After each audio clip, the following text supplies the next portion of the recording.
Hi everyone. एक quick question. अभी आप ये वीडियो कैसे देख रहे हो? अपने स्क्रीन में देख रहे हो ना? आपको पता है, जब आप इंस्टाग्राम स्क्रॉल करते हो या फिर आप अपने फ्रेंड से वीडियो कॉल करते हो या फिर आप माइक्रोवेव में अपना खाना गर्म करते हो या फिर आप जब अपना एक्सरे कराते हो, इन सब चीजों में एक चीज कॉमन है। बताओ क्या? मैं बताती हूँ। Electromagnetic waves. And that's exactly what we are studying today. Chapter number 8, electromagnetic waves, a chapter that connects electricity, magnetism and light. So hi everyone, welcome to back benchers physics. मेरा नाम है Shivangi and introduction से तो आपको पता चल ही गया होगा कि आज हम इलेक्ट्रोमैग्नेटिक वेव्स पढ़ने वाले हैं। तो लेट्स स्टार्ट द चैप्टर। पर उससे पहले अगर आपने चैनल सब्सक्राइब नहीं किया है तो प्लीज सब्सक्राइब। बहुत सारी अच्छी अच्छी वीडियोस आने वाली हैं, है ना? आपके प्री बोर्ड्स भी आने वाले हैं, तो बहुत मेहनत करने का टाइम है। तो चलो चैप्टर स्टार्ट करते हैं। तो सबसे पहले एज यूजुअल आपका सिलेबस है, please go through it once. इसमें ज्यादा कुछ टॉपिक्स हैं नहीं इस चैप्टर में, बट जो भी टॉपिक्स हैं उन सब में से कुछ भी पूछ सकते हैं। मतलब ये पूरा का पूरा चैप्टर ही इंपॉर्टेंट है, ऐसा नहीं है कि एक स्पेसिफिक टॉपिक ही इंपॉर्टेंट है। ठीक है, so let's start the chapter. तो हमारा आज का सबसे पहला और सबसे इंपॉर्टेंट टॉपिक है डिस्प्लेसमेंट करंट। डिस्प्लेसमेंट करंट पढ़ने से पहले हम एम्पियर सर्किटल लॉ को याद करते हैं। आपने चैप्टर 4 पढ़ा था। चैप्टर 4 में एम्पियर सर्किटल लॉ पढ़ा। ये लॉ ये कहता है कि जब करंट फ्लो होता है किसी भी कंडक्टर में तो वहां पे मैग्नेटिक फील्ड प्रोड्यूस होती है। ध्यान से सुनो, जब भी एक कंडक्टर, वो कंडक्टर किसी भी शेप का हो सकता है, स्ट्रेट लाइन, सर्कुलर, सोलेनॉइड, जब भी उस कंडक्टर में करंट फ्लो करता है तो वहां पे मैग्नेटिक फील्ड प्रोड्यूस होती है। ये कहता है एम्पियर सर्किटल लॉ। तो सब सही चल रहा था। फिर क्या हुआ, एक दिन साइंटिस्ट ने एक चार्जिंग कैपेसिटर का केस लिया। चार्जिंग कैपेसिटर का मतलब एक पैरेलल प्लेट कैपेसिटर लिया और उसको चार्ज पे लगा दिया। ये एक पैरेलल प्लेट कैपेसिटर है। Very good. एक पैरेलल प्लेट कैपेसिटर लिया, ठीक है, और इसको क्या कर दिया, चार्ज पे लगा दिया। मतलब इसको एक सेल या एक बैटरी के साथ कनेक्ट कर दिया। अब ये देखा गया कि जब यहाँ पे करंट फ्लो तो कर रहा है आई, है ना? तो एम्पियर तो ये कहता है कि जहां जिस रीजन में करंट डायरेक्टली फ्लो नहीं करता वहां पे कोई मैग्नेटिक फील्ड प्रोड्यूस नहीं होती। ठीक है, मतलब जहां जिस रीजन में करंट डायरेक्टली नहीं पहुंच पा रहा ना, वहां पे मैग्नेटिक फील्ड प्रोड्यूस नहीं होगी। बट जब एक्सपेरिमेंट किया गया तो ये देखा गया कि कैपेसिटर की प्लेट्स जो हैं इसके बीच में, कैपेसिटर की प्लेट के बीच में तो ये करंट आई नहीं जा रहा ना, ये आई तो यहां से ऐसे जा रहा है ना, यहां तक। उसके बाद फिर यहां से स्टार्ट हो रहा है आई। तो कैपेसिटर की प्लेट के बीच में क्यों मैग्नेटिक फील्ड आ गई, कहां से आ गई? यही था कॉन्ट्राडिक्शन।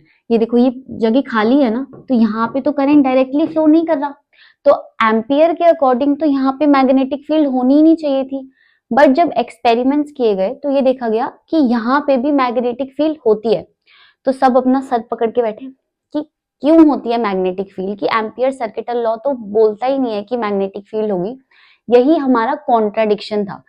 ये जो कॉन्ट्राडिक्शन है, the problem with Ampere circuital law, हमारा एम्पियर सर्किटल लॉ यही कहता है कि B dot D L is equal to mu naught आई।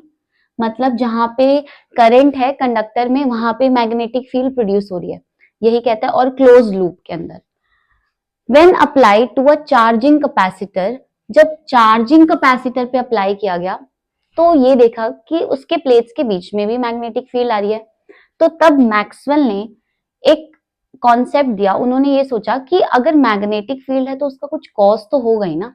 तो कॉज ढूंढना उन्होंने उन्होंने एक और करंट दिया यहाँ पे, जिसको उन्होंने बोला डिस्प्लेसमेंट करंट, जिसका नाम रखा ID. ID is equal to displacement current. उन्होंने ये बोला कि जो ये जगह है कैपेसिटर के बीच में, यहाँ पे ये नॉर्मल कंडक्शन करंट फ्लो नहीं करता, एक नया करंट फ्लो करता है जिसको उन्होंने बोला डिस्प्लेसमेंट करंट। अब ये डिस्प्लेसमेंट करंट क्या होता है? एक सेकेंड। ये डिस्प्लेसमेंट करंट कब प्रोड्यूस होता है? जब हमारी इलेक्ट्रिक फील्ड चेंज हो रही होती है। ये डिस्प्लेसमेंट करंट चार्ज फ्लोइंग की वजह से अकर नहीं करता है। ये करंट तब ओरिजिनेट होता है जब इलेक्ट्रिक फील्ड टाइम के साथ चेंज हो रही होती है। तो उन्होंने इसका फॉर्मूला दिया कि displacement current I D is equal to epsilon naught D phi by D T, और ये फ्लक्स है फाई। कौन सा फ्लक्स है? Electric flux. दोबारा से बताती हूँ, उन्होंने ये बोला मैक्सवेल ने कि जो ये कैपेसिटर की प्लेट्स हैं इसके बीच में डिस्प्लेसमेंट करंट फ्लो करता है, और जो वायर्स है उनमें डायरेक्टली कंडक्शन करंट फ्लो करता है। आईसी क्या है यहाँ पे? IC is equal to conduction current. तो बस प्रॉब्लम सॉल्व हो गई। उन्होंने ये बोला कि time varying electric field magnetic field को प्रोड्यूस करती है, and time varying magnetic field electric field को प्रोड्यूस करती है। मतलब अगर इलेक्ट्रिक फील्ड टाइम के साथ चेंज हो रही है तो वो मैग्नेटिक फील्ड को प्रोड्यूस करेगी, और अगर मैग्नेटिक फील्ड टाइम के साथ चेंज हो रही है तो वो इलेक्ट्रिक फील्ड को प्रोड्यूस करेगी। ये म्यूचुअल रिलेशन उन्होंने डेवलप किया। तो ये कॉन्ट्राडिक्शन से लेकर कनेक्शन तक का सफर ना फिजिक्स के लिए लाइक एक माइलस्टोन की तरह था, क्योंकि बहुत बड़ी प्रॉब्लम जो थी मैक्सवेल ने सॉल्व कर दी थी, इसलिए उनका आज इतना नाम है। और उन्होंने अपनी एक मॉडिफाइड एम्पियर सर्किटल लॉ दिया, जिसमें उन्होंने क्या किया, हमारा एम्पियर सर्किटल लॉ क्या था? B dot D L is equal to mu naught I. उन्होंने बोला जो ये आई है ये कंडक्शन करंट है, बट ये सिर्फ अकेला नहीं आएगा, अब इसके साथ इसका एक भाई भी आएगा जिसको बोला डिस्प्लेसमेंट करंट। ठीक है, तो इसका कंप्लीट फॉर्मूला क्या बन गया? B dot D L is equal to mu naught I C. तो as it is displacement current की वैल्यू पुट कर दो, epsilon naught D phi by D t. यही है हमारा क्या? Modified Ampere circuital law, modified Ampere circuital law. ठीक, तो ये बहुत इंपॉर्टेंट कॉन्सेप्ट था डिस्प्लेसमेंट करंट का। अब यहाँ पे लिखा भी है मैंने कि Maxwell realised that while no conduction current flows between capacitor plates, something else is changing the electric field. मतलब करंट अगर डायरेक्टली फ्लो नहीं कर रहा, बट कुछ चीज चेंज कर रही है। क्या चेंज कर रही है? इलेक्ट्रिक फील्ड चेंज कर रही है उन कैपेसिटर की प्लेट्स के बीच में। बस इसमें यही डेरिवेशन है कि आई डी, डेरिवेशन इसकी नहीं है डिस्प्लेसमेंट करंट की, सिर्फ इसका फॉर्मूला है I D is equal to epsilon naught D phi E by D T. ठीक है, this is the displacement current. उसके बाद उन्होंने करेक्टेड इक्वेशन दी, B dot D L is equal to mu naught I C plus I D. Conduction current और displacement current को plus कर दिया, म्यू नॉट को अंदर मल्टीप्लाई कर दिया दोनों से, mu naught I C plus mu naught I D की वैल्यू पुट कर दी। ठीक है, where total current I is equal to I C plus I D. Done. ये डिस्प्लेसमेंट करंट का कॉन्सेप्ट है, बहुत इंपॉर्टेंट है, इसका फॉर्मूला भी याद रखना है और इसका कॉज और इसका प्रॉब्लम कॉन्ट्राडिक्शन सब याद रखना है आपको। नेक्स्ट इंपॉर्टेंट पॉइंट्स यही है कि आउटसाइड कैपेसिटर प्लेट्स, कैपेसिटर की प्लेट्स के बाहर डिस्प्लेसमेंट करंट नहीं होता, तो वहां पे आईडी कितना हो जाएगा? 0, एंड आईसी कितना हो जाएगा? I. Between the capacitor plates, capacitor की प्लेट्स के बीच में आईसी 0 हो जाएगा एंड आईडी कितना हो जाएगा? आई। यही था ना, अगर ये हमारा पैरेलल प्लेट कैपेसिटर है तो इन प्लेट्स के बाहर हमारा जो आईसी कंडक्शन करंट होगा वो होगा, और आईडी कितना हो जाएगा? 0। बट इन प्लेट्स के अंदर हमारा आईडी आई के इक्वल हो जाएगा और आईसी कितना हो जाएगा? 0 हो जाएगा। Displacement current has the same physical effects as conduction current, इसको भी हम एम्पियर ही बोलते हैं। It produces magnetic field just like conduction current. तो ये डिस्प्लेसमेंट करंट क्या करता है? प्रोड्यूस मैग्नेटिक फील्ड प्रोड्यूस करता है। I hope displacement current and modified Ampere circuital law आपको समझ आया होगा। नेक्स्ट पे चलते हैं। फिजिकल सिग्निफिकेंस, इसका फिजिकल सिग्निफिकेंस यही है कि कंसिस्टेंसी को इंश्योर करता है ये, है ना। उसके बाद शो करता है that changing electric field produces magnetic field, कि अगर इलेक्ट्रिक फील्ड चेंज हो रही है तो वो मैग्नेटिक फील्ड को प्रोड्यूस कर रही है। उसके बाद कंप्लीट द सिमेट्री, कंप्लीट कर रहा है कि कोई भी जगह खाली नहीं रह रही, हर सर्किट में हर पॉइंट पे करंट फ्लो कर रहा है। Changing B leads to electric field, changing E leads to magnetic field, ये कहता है फैराडे लॉ, और ये सेकंड पॉइंट कहता है एम्पियर मैक्सवेल लॉ। उसके बाद है essential for existence of electromagnetic waves. तो मैक्सवेल ने यही इलेक्ट्रिसिटी और मैग्नेटिज्म को कंबाइन करके एक बहुत ब्यूटीफुल थ्योरी दे दी जिसको बोला इलेक्ट्रोमैग्नेटिज्म। तो ऑल थैंक्स टू हिम। ठीक है, आगे चलते हैं। अब आती हैं मैक्सवेल्स इक्वेशंस। देखो ध्यान से सुनना मेरी बात, 4 इक्वेशंस इलेक्ट्रोमैग्नेटिज्म, जो पूरा का पूरा इलेक्ट्रोमैग्नेटिज्म कॉन्सेप्ट है उसको डिफाइन करती हैं। ठीक है, अब ये 4 इक्वेशंस को ही हम बोलते हैं मैक्सवेल्स इक्वेशंस। इसमें से सबसे पहली इक्वेशन है गॉसेस लॉ। आपने चैप्टर नंबर 1 पढ़ा है इलेक्ट्रिक चार्जेस एंड फील्ड, उसके अंदर गॉस लॉ पढ़ा होगा, है ना। तो वही क्या है हमारी मैक्सवेल की फर्स्ट इक्वेशन। गॉस लॉ क्या कहता था कि E dot D A is equal to Q by epsilon naught, है ना। डी ए ले लो या डी एस ले लो, मतलब सरफेस इंटीग्रल, इलेक्ट्रिक फील्ड का सरफेस इंटीग्रल एक क्लोज्ड लूप पे। इसका मतलब क्या होता है, closed loop E dot d s या d A is equal to Q by epsilon naught. The surface integral of electric field is equal to the total charge divided by epsilon naught, यही कहता है हमारा Gauss's law. तो अब यहाँ पे ये हमारी क्या है, फर्स्ट इक्वेशन है मैक्सवेल की।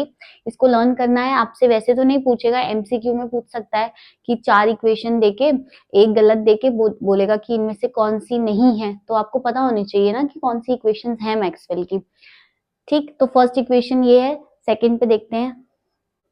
तो मैक्सवेल की सेकंड इक्वेशन क्या बोलती है, मैक्सवेल की second equation Gauss's law for magnetism को बताती है। इसका मतलब क्या है कि जब हमने मैग्नेटिक इफेक्ट्स वाला चैप्टर पढ़ा था तो उसमें हमने एम्पियर सर्किटल लॉ पढ़ा था, है ना, और इलेक्ट्रिक चार्जेस वाले चैप्टर में हमने गॉसेस लॉ पढ़ा था। बट क्या गॉसेस लॉ मैग्नेटिज्म के लिए पढ़ा? नहीं। तो इस इक्वेशन में पढ़ते हैं। इसका मतलब ये होता है कि मोनोपोल्स एग्जिस्ट नहीं करते।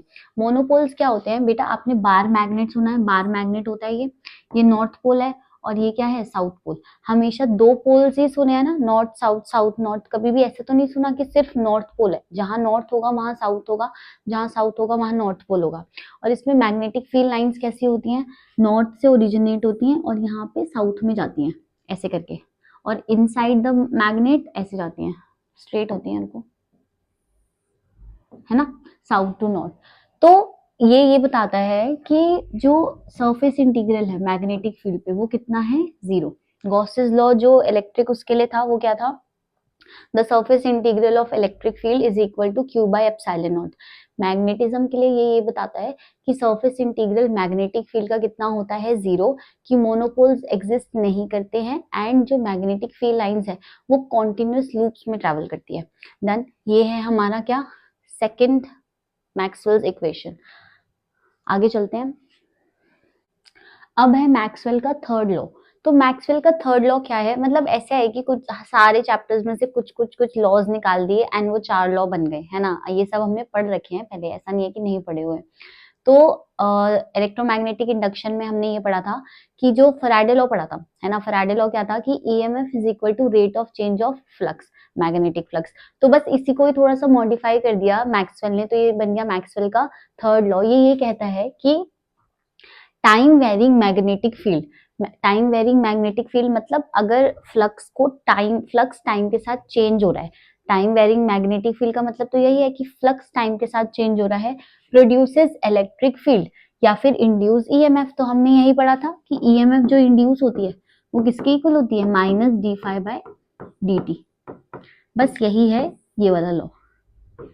ठीक है, थर्ड लॉ भी क्लियर होगी, थर्ड इक्वेशन मैक्सवेल की। नेक्स्ट देखते हैं, इनको लिख लेना एंड इनको याद रखना है आपको, ठीक है। मीनिंग ये नहीं पूछेगा बट इक्वेशन जरूर पूछ सकता है आपसे, किसी भी फॉर्म ऑफ क्वेश्चन में पूछ सकता है, एमसीक्यू, 1 मार्कर, 2 मार्कर, ठीक है।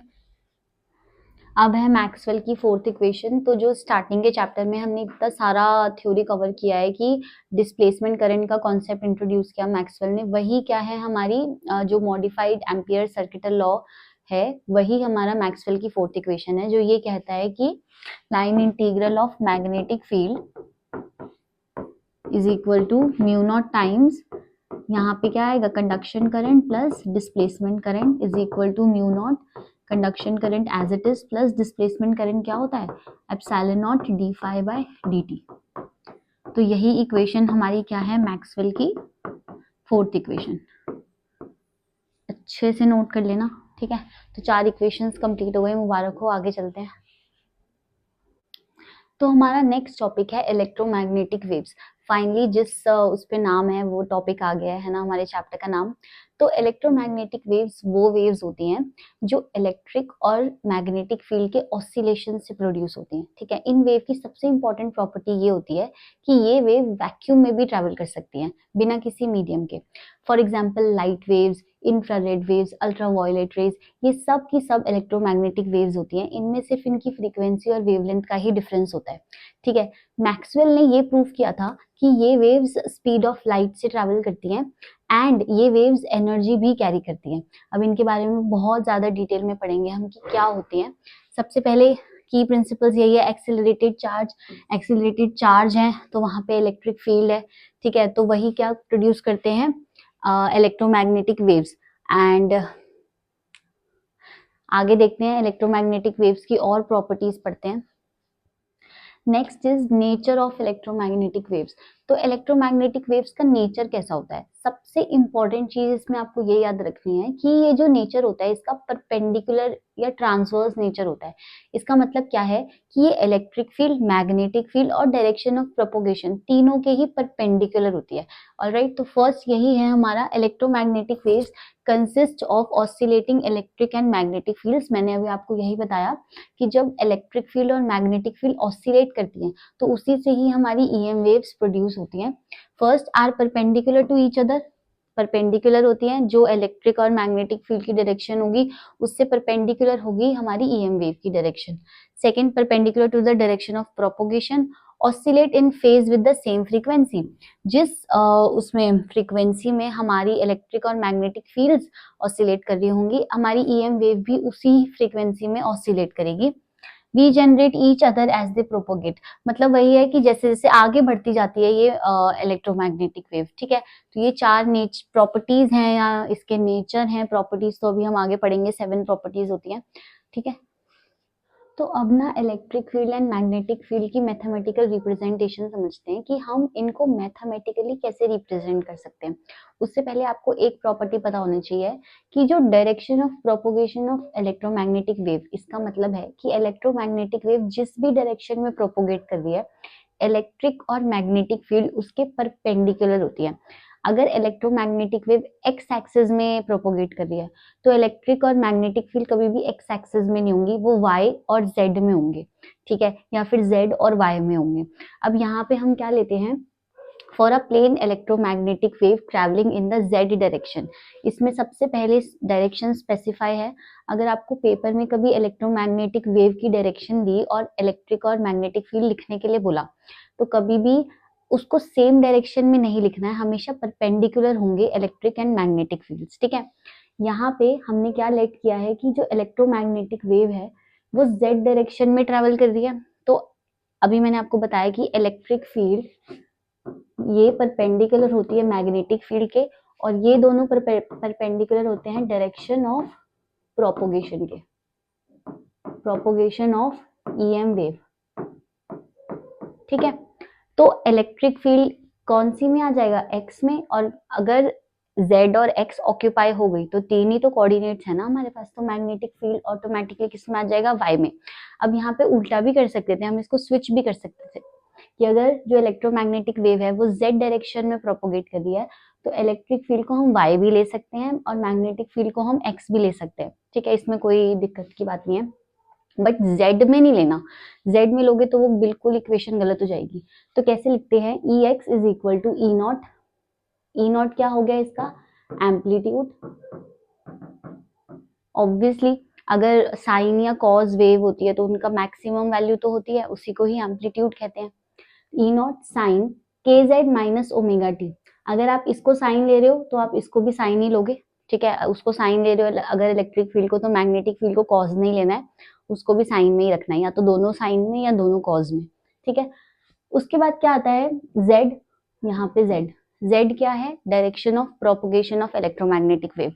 जिस भी डायरेक्शन में इलेक्ट्रोमैग्नेटिक वेव प्रोपोगेट कर रही है वो लिखेंगे यहाँ पे, ठीक है। उसके बाद के होता है हमारा वेव नंबर। k की वैल्यू क्या होती है 2 पाई बाय लैम्डा। तो k हमारा वेव नंबर है, k के साथ क्या आता है, k के साथ वो आता है जहाँ पे वेव प्रोपोगेट कर रही है, तो z में कर रही है माइनस ओमेगा टी, ये तो सब में कांस्टेंट होगा। डन। तो ऐसे लिखना है, और अगर इसके साथ में ये ई एक्स के लिए लिख रहे हो तो यहाँ ई नॉट आ जाएगा। अगर आप बी के लिए लिख रहे हो बी एक्स, तो यहाँ पे बी एक्स तो होगा नहीं ना, बी वाई होगा, बी वाई। तो ये कितना हो जाएगा बी नॉट साइन के Z minus omega T. Bracket के अंदर का सब सेम ही रहेगा, बस ये चेंज होगा इनके डायरेक्शन, और क्या चेंज होगा, इनके एम्पलीट्यूड चेंज होंगे। ठीक है। लैम्डा हमारी वेवलेंथ है, न्यू हमारी फ्रीक्वेंसी है, ओमेगा एंगुलर फ्रीक्वेंसी है, और ई नॉट एंड बी नॉट क्या है, amplitude of electric and magnetic fields. Cos या साइन होता है, उसका मैक्सिमम वैल्यू कुछ होती है, उसी को ही एम्पलीट्यूड कहते हैं। तो ई नॉट और बी नॉट क्या है, हमारे एम्पलीट्यूड है। डन। तो एक बार ध्यान से देख लो कि हम कैसे रिप्रेजेंट कर रहे हैं। अगर यहाँ पर इलेक्ट्रोमैग्नेटिक वेव एक्स एक्सिस में ट्रेवल कर रही होती तो यहाँ ई वाई और बी जेड हो जाता, या फिर ई जेड और बी वाई हो जाता। ठीक है। जिस भी डायरेक्शन में हमारी वेव प्रोपोगेट कर रही है उस डायरेक्शन में कभी भी इलेक्ट्रिक और मैग्नेटिक फील्ड नहीं लिखनी है, उसके परपेंडिकुलर 3 कोऑर्डिनेट्स हैं। अगर एक में वो प्रोपोगेट करिए तो बचे 2, तो ऐसे करके कर दो कि एक एक्स में कर दिया तो दूसरा वाई में करेगा। डन। ये है हमारी मैथमेटिकल रिप्रेजेंटेशन। आगे देखते हैं अब क्या है। ये देखो, अभी यही बताया था ना मैंने, डायरेक्शन कन्वेंशन। अब इसमें भी देख लेते हैं, इसको नोट कर लेना, बहुत ज्यादा इंपॉर्टेंट है ये, कि if E is along x axis and B is along y axis, then the wave propagates along z axis. E cross B direction, जो भी मतलब दोनों की डायरेक्शन के अलावा जो तीसरी डायरेक्शन होगी वही डायरेक्शन में हमारी वेव प्रोपोगेट करेगी। ठीक है। तो अभी समझा चुकी हूँ मैं आपको। नेक्स्ट पे चलते हैं। अब नेक्स्ट है हमारा speed of electromagnetic waves. Speed of electromagnetic waves मतलब कि इलेक्ट्रोमैग्नेटिक वेव किस स्पीड से ट्रेवल करती है। तो ये मीडियम और वैक्यूम के लिए अलग अलग होती है। जब वैक्यूम होता है तो ये सी स्पीड से ट्रेवल करती है, एंड मीडियम में वी स्पीड से ट्रेवल करती है। सी का फॉर्मूला क्या होता है, 1/√μ नॉट एप्सिलॉन नॉट। आपको म्यू नॉट की वैल्यू भी पता है, एप्सिलॉन नॉट की भी पता है। म्यू नॉट की वैल्यू होती है 4 pi into 10⁻⁻7, and epsilon not की वैल्यू कितनी होती है 8.85 इंटू 10⁻⁻12, है ना। दोनों को अगर आप पुट करोगे इस फॉर्मूला में तो जो हमारा आंसर आएगा वो कितना आएगा, 3 into 10⁸ metre per second, which is the speed of light. Done. अगर v निकालना है, v मतलब किसी मीडियम में उसकी स्पीड निकालनी है, तो v के लिए आप क्या करोगे, 1/√μ एप्सिलॉन। ठीक है। मतलब म्यू और एप्सिलॉन ये दोनों उस पर्टिकुलर मीडियम के लिए होंगे। म्यू क्या होगा, परमिएबिलिटी, और एप्सिलॉन होगा परमिटिविटी ऑफ द मीडियम। यहाँ पे वैक्यूम के लिए, यहाँ पे मीडियम के लिए। तो जो भी आपको वैल्यू दी होगी आप उसको पुट करोगे एंड वी की वैल्यू आपकी आ जाएगी। ठीक है। तो स्पीड ऑफ इलेक्ट्रोमैग्नेटिक वेव का ये फॉर्मूला है, इनको अच्छे से लर्न कर लेना। सी का एक और फॉर्मूला होता है ओमेगा बाय के। ओमेगा क्या होता है यहाँ पे, एंगुलर फ्रीक्वेंसी, एंड के होता है हमारा वेव नंबर, और उसके बाद क्या होता है, is equal to frequency into wavelength. 2 formulas हैं, कोई भी आपको दे रखा होगा क्वेश्चन में तो आप अकॉर्डिंगली उस फॉर्मूले को पुट करना एंड आंसर आ जाएगा आपका। ठीक है। नेक्स्ट पे चलते हैं। All right. नेक्स्ट है की प्रॉपर्टीज ऑफ इलेक्ट्रोमैग्नेटिक वेव्स। ये टॉपिक इतना ज्यादा इंपॉर्टेंट है ना कि मान के चलो कि बोर्ड एग्जाम में आपके एक क्वेश्चन इन प्रॉपर्टीज में से आएगा ही आएगा। ठीक है। बहुत ज्यादा इंपॉर्टेंट है। ये 7 प्रॉपर्टीज है, अगर आपने इन 7 प्रॉपर्टीज लर्न कर ली तो एमसीक्यू में या 2 मार्कर में कहीं ना कहीं आपको क्वेश्चन देखने को मिलेगा ही। सबसे पहली प्रॉपर्टी है ट्रांसवर्स नेचर। अभी मैंने आपको पिछली बहुत सारी स्लाइड्स में बताया, ट्रांसवर्स नेचर का मतलब यही है कि direction of propagation, electric field and magnetic field, ये तीनों परपेंडिकुलर होती है। डन। ये तीनों की तीनों कभी भी एक डायरेक्शन में नहीं होंगी। अगर direction of propagation z axis है तो इलेक्ट्रिक फील्ड x में होगी और मैग्नेटिक फील्ड y में होगी। ठीक है। यही है transverse nature of electromagnetic waves. Second property ये कहती है स्पीड। स्पीड के बारे में क्या कहती है कि सारी की सारी electromagnetic waves, radio waves, infrared waves, ultraviolet etcetera, ये सारी की सारी वैक्यूम में स्पीड ऑफ लाइट से ही चलती हैं। स्पीड ऑफ लाइट माने c which is equal to 3 into 10⁸ metre per second. Then third property क्या कहती है, नो मीडियम रिक्वायर्ड। जरूरी नहीं है कि इनको कोई मीडियम ही देना है, ये बिना मीडियम के भी प्रोपोगेट कर सकती है। ठीक है। Next is not deflected by electric और मैग्नेटिक फील्ड्स।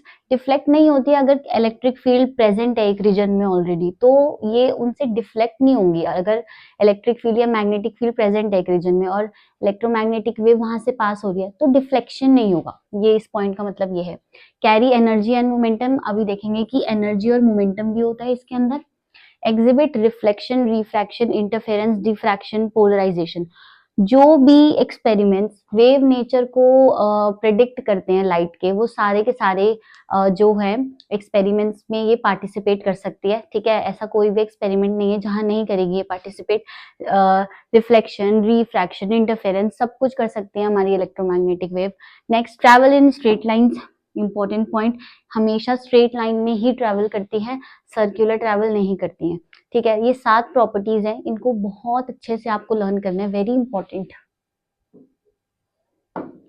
स्टार मार्क कर लो। ठीक है, तो सबसे फर्स्ट ऑर्डर वाइज ही लिखी हुई है, जो सबसे इंपॉर्टेंट है ना वो सबसे ऊपर लिखी है। तो आप दो दो करके भी अगर रोज लर्न करोगे ना इनकी प्रॉपर्टी, तो लर्न हो जाएंगी आपको। ठीक है, ऑलराइट, लिख लेना, इसको बहुत अच्छे से याद करना है।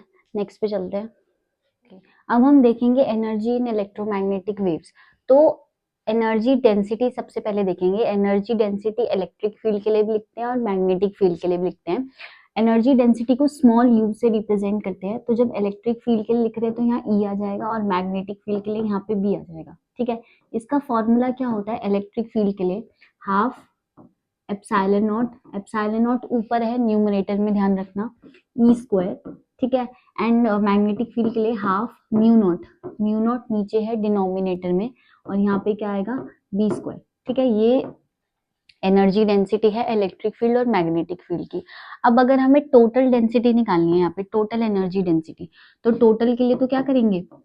इलेक्ट्रिक फील्ड की और मैग्नेटिक फील्ड को प्लस करेंगे। ठीक है, अब ये इसके इक्वल कैसे आया, यहाँ पे मैं सॉल्व करके आपको बताती हूँ। u is equal to, u की वैल्यू पुट करो, half epsilon naught E square plus half u B की value mu naught B square. ठीक है, अब यहाँ पे ध्यान से देखना, हमें पता है एक रिलेशन मैंने आपको बताया कि E इज इक्वल टू क्या होता है? C into B. अभी पीछे पढ़ा था हमने, प्रॉपर्टीज में देखा था कि E is equal to C into B. तो यहाँ से B की वैल्यू क्या आएगी? B will be E upon C, ये हो जाएगा। ठीक है, तो B की वैल्यू यहाँ पे पुट करते हैं इसमें। So U is equal to half, ये एज इट इज रहेगा, म्यू नॉट भी एज इट इज, B की वैल्यू पुट कर दो, क्या हो जाएगी? E square upon C square. ठीक है, अब एक और फॉर्मूला पढ़ा था क्या, स्पीड ऑफ इलेक्ट्रोमैग्नेटिक वेव में? क्या था वो फॉर्मूला? कहाँ लिखूं? यहाँ लिख देती हूँ। वो फॉर्मूला क्या था कि C is equal to 1 upon under root mu naught and epsilon naught, ये था फॉर्मूला। C का स्क्वायर करो, C square is equal to root हट जाएगा 1 upon mu naught epsilon naught. ठीक है, ये था। अब यहाँ पे C स्क्वायर और म्यू है, यहाँ पे इधर चला जाएगा, C square mu naught is equal to क्या हो जाएगा? 1 अपॉन एप्सिलॉन नॉट। ठीक है, इसको यहाँ पे पुट कर देते हैं, तो ये क्या होगा? Half epsilon naught E square plus half mu not C square की क्या वैल्यू आ गई? 1 अपॉन, तो ये अगर डिनोमिनेटर में तो एप्सिलॉन नॉट कहाँ जाएगा? ऊपर न्यूमरेटर में, ई स्क्वायर। ठीक है, दोनों टर्म सेम बन गई, दोनों का एलसीएम कितना आएगा? 2 आएगा और 1 प्लस 1 2 हो जाएगा, तो ये कट के क्या आ जाएगा? E naught epsilon naught E square. ये हो गई हमारी टोटल एनर्जी डेंसिटी। ठीक है, तो ये डेरिवेशन आपसे पूछ सकता है, ये मैंने करके दिखा दी, इसको नोट कर लेना। उसके बाद है हमारा इंटेंसिटी। इंटेंसिटी को आई से रिप्रेजेंट करते हैं और इसका फॉर्मूला क्या होता है? एनर्जी डेंसिटी इंटू सी। जो अभी हमारी एनर्जी डेंसिटी आई है इंटू सी। मैं यहाँ पे एक और स्लाइड ऐड करके लिख देती हूँ। तो यहाँ पे इंटेंसिटी जो होगा हमारा, इंटेंसिटी वो क्या होगा? I is equal to u और सी। यू क्या है यहाँ पे? Energy density. यहाँ पे एनर्जी डेंसिटी हम इलेक्ट्रिक फील्ड की लिखते हैं, तो वो कितनी होती है? Half epsilon naught E square सी।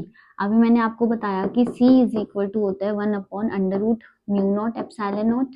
ठीक है, इसका स्क्वायर करते हैं तो वो क्या हो जाएगा? 1 upon mu naught epsilon not. यहाँ से एप्सिलॉन नॉट की वैल्यू कितनी आ जाएगी? 1 अपॉन म्यू नॉट और C स्क्वायर। ठीक है, इसको यहाँ पे पुट करते हैं एप्सिलॉन नॉट की वैल्यू, तो इंटेंसिटी के दो फॉर्मूला बन गए, हाफ, इसकी वैल्यू पुट करेंगे तो ये डिनोमिनेटर में चला जाएगा, है ना, म्यू नॉट सी स्क्वायर, और सी ऊपर है, कैंसिल हो जाएगा, which will be equal to half, और ई स्क्वायर भी तो है यहाँ पे, म्यू नॉट और ई स्क्वायर। ठीक है, तो इंटेंसिटी के हमारे दो फॉर्मूलाज होंगे। उसके बाद है हमारा मोमेंटम। मोमेंटम क्या होता है, एनर्जी कैरिड अपॉन सी। बस इसको ये 3-4 फॉर्मूले याद करने हैं हमें एनर्जी डेंसिटी के, एंड टोटल एनर्जी डेंसिटी कैसे निकालनी है। उसके बाद क्या है हमारा यहाँ पे इंटेंसिटी का फॉर्मूला। ठीक है, अच्छे से इसको डेरिवेशन देख लेना। नेक्स्ट पे चलते हैं, momentum also. All right, so next topic है इलेक्ट्रोमैग्नेटिक स्पेक्ट्रम। देखो, इलेक्ट्रोमैग्नेटिक स्पेक्ट्रम ना एक चार्ट या एक टेबल की तरह होता है, जिसके अंदर हम सारी इलेक्ट्रोमैग्नेटिक वेव्स को अरेंज करते हैं। इस स्पेक्ट्रम में वेव्स को उनकी फ्रीक्वेंसी या वेवलेंथ के ऑर्डर में लिखते हैं। जैसे सबसे ऊपर आता है रेडियो वेव्स, जिसकी लॉन्गेस्ट वेवलेंथ होती है, और आपको ये रिलेशन तो पता ही है कि जो वेवलेंथ होता है वो इनवर्सली प्रोपोर्शनल होता है फ्रीक्वेंसी के। मतलब अगर रेडियो वेव्स है, उनकी लॉन्गेस्ट वेवलेंथ है, तो उनकी फ्रीक्वेंसी क्या होगी, सबसे कम। तो ये ऐसे ही चलता है, एक टेबल है, अभी मैं आपको दिखाती हूँ। सी, तो ये टेबल है। तो इलेक्ट्रोमैग्नेटिक स्पेक्ट्रम की अगर डेफिनेशन पूछेगा तो वो क्या होती है, electromagnetic spectrum is the complete range of electromagnetic waves arranged in order of wavelength और फ्रीक्वेंसी। वेवलेंथ या फ्रीक्वेंसी के ऑर्डर में उसको अरेंज करते हैं। हमारे पास 8 वेव्स होती हैं, उनके बारे में पढ़ना, उनका सोर्स पढ़ना है कि वो प्रोड्यूस कैसे हो रही है, उनके यूजेस पढ़ने हैं। ये तो कंप्लीट रट्टाफिकेशन है, इसमें तो आपको लर्न करना है। इसमें कुछ भी ऐसा नहीं है कि कॉन्सेप्चुअल है, ये पूरी की पूरी टेबल है। हाँ जी, तो अब ये हमारा इलेक्ट्रोमैग्नेटिक स्पेक्ट्रम है। इसमें टोटल 7 वेव्स है हमारी। First radio wave, second microwaves, third infrared, fourth visible light, fifth ultraviolet, sixth X rays and seventh gamma rays. ये टेबल को आपको एज इट इज लर्न करना है। ठीक है, जैसे ये ऑर्डर में दी हुई है आपको उसी ऑर्डर में लर्न करना है। Radio, micro, infrared, visible light, ultraviolet, X ray, gamma rays. ऊपर नीचे कर दिया तो बहुत मारूंगी। ये इनकी वेवलेंथ रेंज है, एज इट इज लर्न करना है वेवलेंथ रेंज को, फ्रीक्वेंसी रेंज को एज इट इज। दिन में सुबह उठते ही ये टेबल ये चिपका लो अपनी दीवार पे। ठीक है, इसका प्रिंट आउट लेके या फिर लिख लो, उसको चिपका लो दीवार पे, एंड उठते ही आपको ये रिवाइज करनी है। अगर अभी से रिवाइज करना स्टार्ट करोगे तो बोर्ड के पेपर तक बहुत अच्छे से लर्न हो जाएंगी। नींद में भी बता दोगे कि ये इसकी फ्रीक्वेंसी है, ये इसकी वेवलेंथ है। ठीक है, इनका प्रोडक्शन पढ़ना है। प्रोडक्शन अगर नहीं भी पढ़ना है, इसको बात के लिए छोड़ दो। एप्लीकेशंस तो बहुत ज्यादा इंपॉर्टेंट है। एप्लीकेशन तो तुमको ऐसे देगा कि बता दो ये वेव इसमें यूज हो रही है तो इसका नाम बताओ। ऐसे क्वेश्चन आते हैं, इतने टुच्चू क्वेश्चन आते हैं इलेक्ट्रोमैग्नेटिक वेव से। पर ये है कि इसमें याद करने की चीज बहुत ज्यादा है ना। अगर एक भी 10 की पावर इधर उधर हो गई तो फिर भाई हो गया गड़बड़। ठीक है, तो इसमें तो मैं कुछ आपको लर्न नहीं करा सकती, बट हाँ कि प्रैक्टिस करूंगी, मैं बोलती रहूंगी कि इसकी वेव ये है, इसकी वेवलेंथ ये है, इसकी फ्रीक्वेंसी ये है, तो आपको याद हो जाएगी। सबसे पहले आप विजिबल लाइट से ही स्टार्ट करो। देखो, विजिबल लाइट तो वही होती है ना जो हम देखते हैं, व्हाइट लाइट, उसी को ही विजिबल लाइट कहते हैं। तो इसकी क्या है, 700 नैनोमीटर टू 400 नैनोमीटर। रोज का एक लर्न करो, 7 दिन में याद हो जाएंगी रोज की एक। बार बार विजिबल लाइट की बोलते रहो, 700 टू 400, 700 टू 400। ठीक है, याद हो जाएंगी। उसके बाद फ्रीक्वेंसी लर्न करो, फिर एप्लीकेशन लर्न करो। 3 महीने हैं, अभी लर्न करोगे तो बोर्ड में कोई दिक्कत नहीं आएगी, बहुत इजीली होगा। अगर बोर्ड में एक रात पहले 19 फरवरी को तुम इसका रट्टा मारोगे तो भाई फिर तो देख लेना फिर तुम खुद ही। ठीक है, बहुत पछताओगे अगर क्वेश्चन आया उसमें और तुम्हें नहीं याद हुई ना रेंज, किसी से नहीं पूछ पाओगे, कोई नहीं बताएगा पेपर में। ठीक है, आगे चलते हैं। बस इसमें मेरा तो कुछ काम नहीं है इतना ज्यादा, लर्न कर लेना। ठीक, तो अब एक मेमोरी ट्रिक है कि आपको एक सेंटेंस दिया है, ठीक है, उसमें ये सेंटेंस को 4-5 बार रिपीट करोगे तो आपको ऑर्डर याद हो जाएगा कि ऑर्डर क्या है इलेक्ट्रोमैग्नेटिक स्पेक्ट्रम का। सेंटेंस क्या है, Ravi manages India very uniquely exciting great. तो यहाँ पे Ravi stands for radio waves, M stands for microwaves, I मतलब इंफ्रारेड, वी मतलब विजिबल, यू मतलब अल्ट्रावायलेट, एक्स ई छोड़ दो, एक्स मतलब एक्सरे, एंड जी का मतलब क्या है, गामा रेस। कोई सेंस नहीं पूछेगा कि मैम इसका सेंटेंस का सेंस क्या है, बस लर्न करो इसको। ठीक है, 4-5 बार बोलोगे ना तो आपको याद हो जाएगा सेंटेंस, एंड फिर इजीली आप पेपर में अगर आ गया ऑर्डर लिखना तो आप लिख पाओगे। ठीक है, आगे चलते हैं। तो यहाँ पे अब इम्पोर्टेंट फॉर्मूलाज हैं, कुछ फॉर्मूलाज जो सारे के सारे लिखे हुए हैं जो हमने अभी पढ़े हैं पूरे चैप्टर में। तो सबसे पहले इसका स्क्रीनशॉट ले लो या फिर इसको नोट डाउन कर लो कहीं पे। 2 स्लाइड्स हैं इसकी, एक तो ये है, इसका स्क्रीनशॉट लो, और एक ये है। वैसे तो नोट्स में आपको सब कुछ मिलेगा ही, डिस्क्रिप्शन में लिंक होगा, उससे डाउनलोड कर लेना। तो अगर आप वो नोट से नहीं पढ़ोगे तो फिर इसका स्क्रीनशॉट ले लो, आपको याद करने में आसानी होगी। ठीक है, सारे फॉर्मूलाज हैं, सी का फॉर्मूला और वी का फॉर्मूला, के हमारा वेव नंबर होता है, angular frequency omega 2 pi nu होती है, ई नॉट बाई वी नॉट। ठीक है, ये तो सब पढ़ा दिया, बहुत डिटेलिंग में पढ़ाया मैंने आपको, पर फिर भी एक साथ याद करने के लिए इलेक्ट्रिक फील्ड, मैग्नेटिक फील्ड, है ना, सारे फॉर्मूलाज है। नेक्स्ट, डिस्प्लेसमेंट करंट क्या होता है, टोटल करंट क्या होता है, इलेक्ट्रिक डेंसिटी का फॉर्मूला लिखा हुआ है, इंटेंसिटी, मोमेंटम, सब पढ़ लिया है हमने। ये कॉन्स्टेंट्स लिखे हैं, सी, एप्सिलॉन नॉट, म्यू नॉट। ठीक है, ये तो आपको याद ही होने चाहिए, और पर ये पेपर में भी दिए होते हैं तो इसको छोड़ देना, आप ये फॉर्मूलाज लर्न कर लेना। ठीक है, बस, और तो इसमें कोई फॉर्मूला एक्स्ट्रा हमारा छूटा तो नहीं है ना। ठीक है, आगे चलते हैं। अब ना आपको ये बताऊंगी कि कॉमन मिस्टेक्स जो आपको एग्जाम में अवॉइड करनी है। एंड लाइक मैं बोर्ड के एग्जाम पेपर्स चेक करती हूँ, तो ये कॉमन मिस्टेक्स तो मतलब हर बच्चा करता ही करता है, इसलिए मैं आपको पहले ही बता रही हूँ कि थोड़ा ध्यान रखना कि कैसे करना है। First, confusing conduction and displacement current. Displacement current की जगह कंडक्शन करंट लिख देते हैं, एंड कंडक्शन की जगह डिस्प्लेसमेंट लिख देते हैं। पता ही नहीं होता है कि क्या पूछा है, क्या लिखना है ना। आईसी को आईडी बना देते हैं, आईडी को आईसी बना देते हैं, तो आपको ये नहीं करना है, ध्यान से करना है। Wrong direction of B when E is given. जब भी इलेक्ट्रिक फील्ड गिवन है उसके परपेंडिकुलर ही मैग्नेटिक फील्ड आएगा।